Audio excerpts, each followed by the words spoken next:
جانتے ہو وہ کون سی چیز ہے جو ظاہر کرتی ہے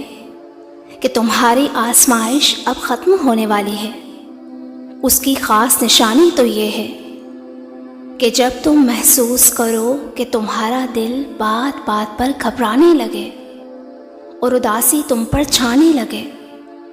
اور ایسی کیفیت میں تم خود کو مطمئن کرنے کے لیے ڈھونڈ ڈھونڈ کر نیکی کرنا شروع کر دیتے ہو،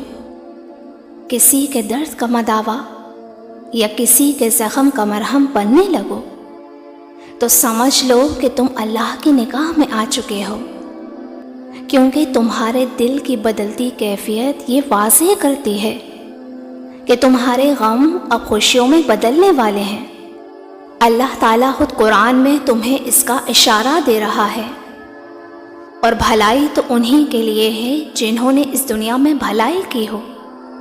اور اللہ کی زمین بہت وسیع ہے، اور جو لوگ صبر سے کام لیتے ہیں ان کا ثواب انہیں بے حساب دیا جائے گا۔ جانتے ہو تمہارے رب کی نگاہ التفات کو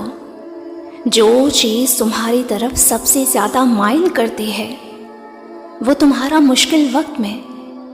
اپنی حاجات کے لیے اسی سے مدد طلب کرنا ہے اور اسی کے آگے ہاتھ پھیلانا ہے،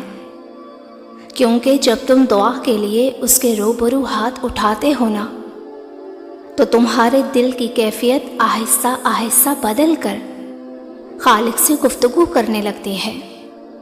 اور تمہاری دلی دعائیں قبول ہونے لگتی ہیں۔ سنو، تم مطمئن رہنا، اس کی سلطنت میں صبر کرنے والوں کے لیے بہترین صلے اور حیرت انگیز عطائیں موجود ہیں، جو عن قریب تمہارے صبر کے اجر میں دوگنی رفتار سے تم تک پہنچیں گی انشاءاللہ۔ میری دعا ہے کہ اللہ آپ سب کو شاد و آباد رکھے، آمین۔